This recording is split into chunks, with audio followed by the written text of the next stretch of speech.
May 1945. Across Europe, the air falls eerily still. What was once a continent trembling beneath the roar of engines is now silent. Luftwaffe airfields, from Norway to Austria, stand frozen in time. Fighter planes, bombers, and unfinished prototypes sit idle under grey skies, some intact, others stripped, forgotten, or hastily abandoned. Less than a week ago, these machines ruled the skies. Now, they're relics of a regime collapsing in real time. There are no pilots, no orders, only machines without a mission. And yet, as the war ends, a new race begins. A quiet, frantic scramble. Not for land. Not for power. But for technology. Because inside these ghostly hangars and broken cockpits lie secrets that could define the future of flight. In the final days of the war, the Luftwaffe, once the most formidable air force in Europe, ceased to exist almost overnight. With German command disintegrating and Allied troops closing in from all directions, airfields across the Third Reich fell silent. Luftwaffe squadrons, grounded by weeks of fuel shortages and scattered by relentless bombing campaigns, left their aircraft behind like ghosts of an empire in freefall. By the 8th of May, 1945, the day Germany's unconditional surrender came into effect, thousands of aircraft stood abandoned. Some were parked neatly in rows, untouched. Others bore the scars of last-minute sabotage or bombing raids. Across northern Germany, key sites such as Flensburg and Lübeck became sprawling aircraft graveyards, their runways lined with silent Messerschmitts, Heinkels, and Focke-Wulfs. In Prague, hangars overflowed with machines both familiar and experimental, testbeds of desperation from the final phase of the war. Experimental interceptors. Ramshackle prototypes. Airframes still wrapped in scaffolding and canvas. It was here, and in places like it, that Allied forces first realized the scale of what had been left behind. At Rechlin, Germany's central testing facility for Luftwaffe development, the picture grew even stranger. Investigators found wind tunnel models, engineering mock-ups, and stacks of technical documents that pointed toward aircraft concepts far beyond anything the Allies had imagined. Alongside tried-and-true fighters like the Bf-109 and FW-190 stood the Arado R-234 jet bomber, the sleek Heinkel He-162 Volksjäger, and the twisted remains of the forward-swept Junkers Ju-287, a plane that seemed to come from a future not yet written. Transport aircraft, trainers, reconnaissance planes, every role, every variant, littered runways and open fields. Most hadn't flown in weeks. Fuel was simply gone. Spare parts were gone. Orders were gone. Ground crews deserted their stations or surrendered to whichever Allied troops arrived first. Aircraft sat where they had landed, or where they had last taxied, awaiting a purpose that would never come. In the power vacuum that followed, the Allied Control Commission moved fast. They declared all German aircraft grounded. No German pilot could fly without Allied permission. These rules weren't symbolic, they were strategic. With so much hardware left intact, the risk of rogue flights, last-minute escapes, or sabotage loomed large. The war in Europe was over. But the race for its technology had only just begun. The day after Germany surrendered, on the 9th of May, 1945, American forces launched one of the most ambitious and secretive technology recovery missions of the war, Operation Lusty, short for Luftwaffe Secret Technology. The objective was straightforward in theory: locate, secure, and extract the most advanced aircraft and aviation intelligence the Nazis had created. In practice, it was a race against time, terrain, and rival Allied forces. Leading the operation was Colonel Harold Watson, a seasoned pilot and technical officer. Under his command was a hand-picked group of aviators, engineers, and logistics personnel known as Watson's Whizzers, an informal but effective unit with one mission: get to the planes before anyone else did. The American team spread rapidly across Germany, Austria, and Czechoslovakia, descending on airfields and research sites with surgical precision. At Lechfeld, in southern Germany, they found their prize, a squadron of nearly intact Messerschmitt Me-262s, the world's first operational jet fighter. Just a few months earlier, these aircraft had torn through Allied bomber formations with blistering speed.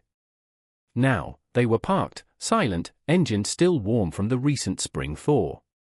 Further north, at Grove Airfield in Denmark, American personnel discovered several Arado R-234 jet bombers, sleek, twin-engine reconnaissance aircraft that had once flown missions at speeds the Allies couldn't match. Mixed in with them were late-war prototypes, some barely complete, others never flown. Some were disassembled on-site and crated for shipment.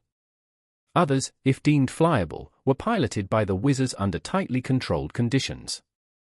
Captured aircraft were shipped across the Atlantic to two primary destinations, Wright Field in Ohio and Freeman Field in Indiana. There, teams of engineers, mechanics, and test pilots began an exhaustive process of cataloging, examining, and, when possible, flying the Luftwaffe's crown jewels. For many American engineers, it was a revelation. The Me-262 swept wings and twin Jumo 00 for jet engines demonstrated aerodynamic principles the US had only begun to explore. The captured designs influenced everything from high-speed flight theory to post-war jet development programs like the Bell X-1 and the FL-86 Sabre. Just as critical were the flight manuals, blueprints, engine cutaways, and cockpit instrumentation, all of which were meticulously photographed, translated, and stored for future analysis. Operation Lusty wasn't just about trophies, it was about leapfrogging a decade of research in a matter of months. In those chaotic weeks after the war, America wasn't simply collecting airplanes. It was collecting the future. The Americans weren't the only ones moving fast.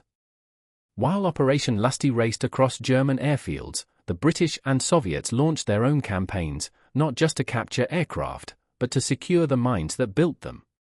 For Britain, the effort came under Operation Surgeon, a mission less concerned with trophies and more focused on people. British intelligence recognized that German aviation had been driven by an elite class of engineers, aerodynamicists, and technical staff. If the aircraft were valuable, the designers were priceless. Teams from the Royal Aircraft Establishment moved quickly into northern Germany, occupying sites like Fassberg, Schleswig, Husum, and Rechlin, the Luftwaffe's main test center.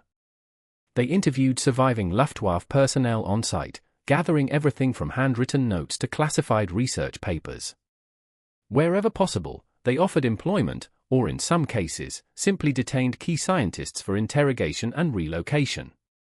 Captured aircraft were flown back to RAF Farnborough, where British test pilots took to the skies in unfamiliar, and often unstable, machines.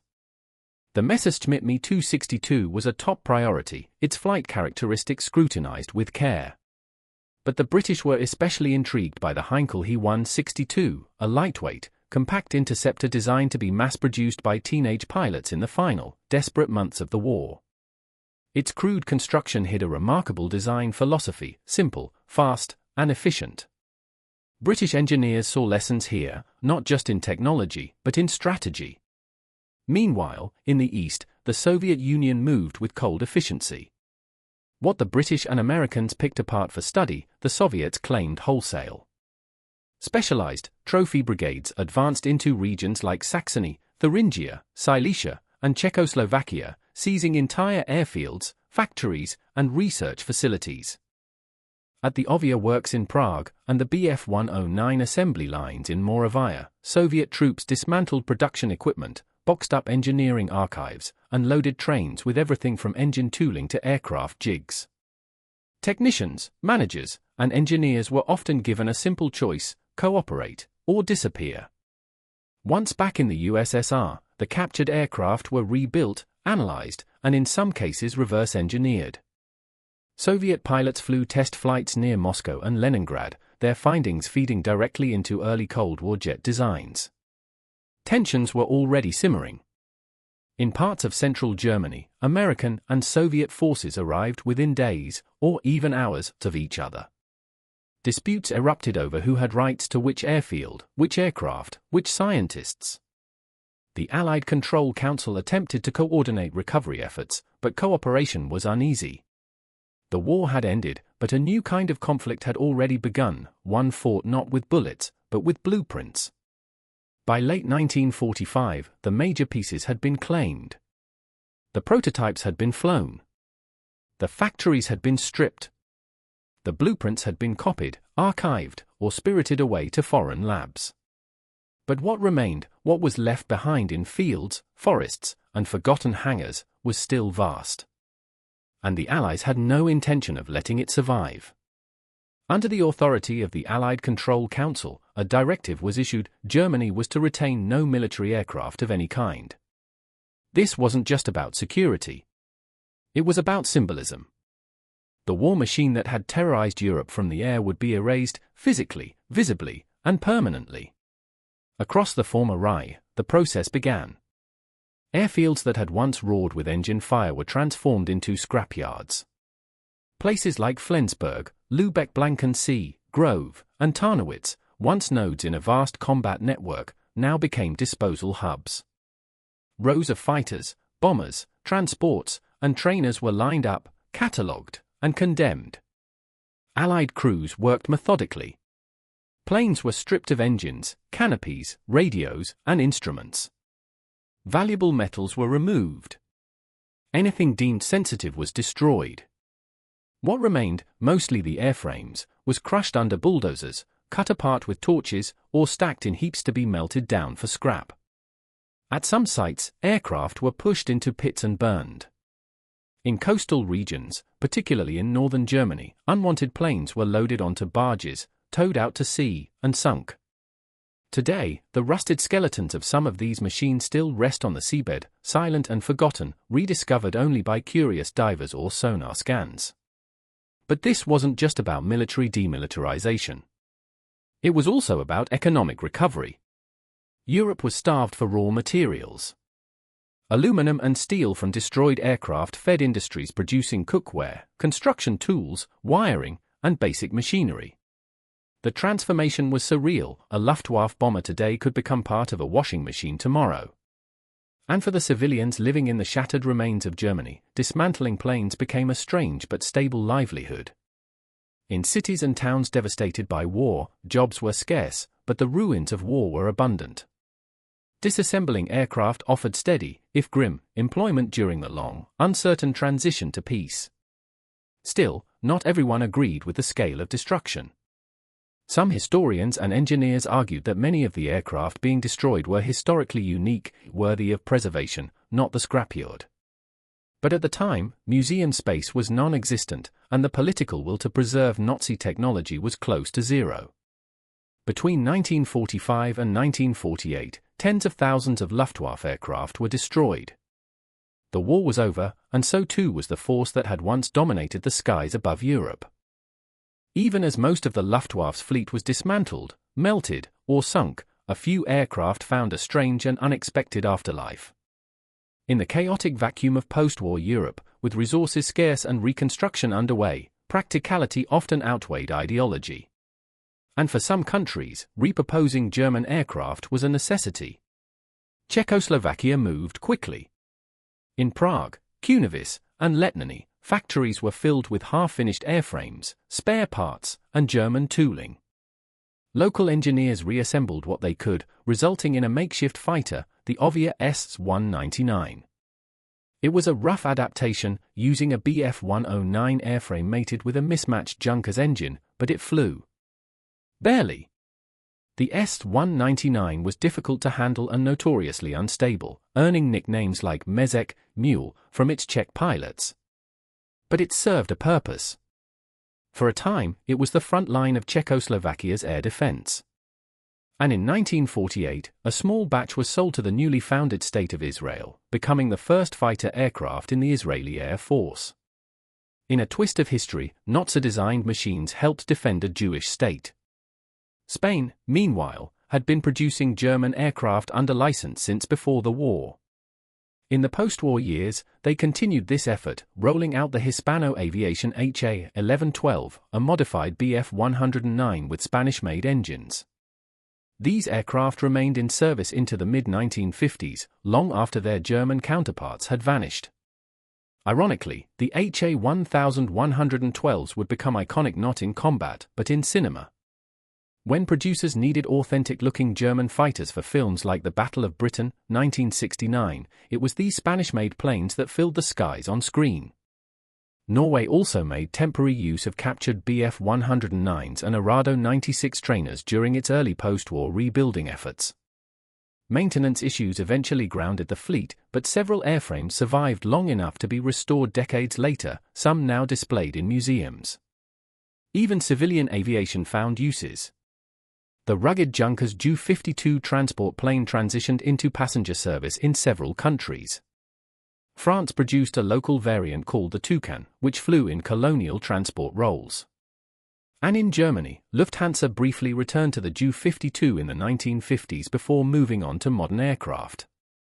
In these scattered pockets of history, the Luftwaffe lived on, not as a war machine, but as a practical tool, a film prop, or a symbol of survival in the wake of destruction. By the end of the 1940s, the vast Luftwaffe arsenal that once darkened Europe's skies had vanished.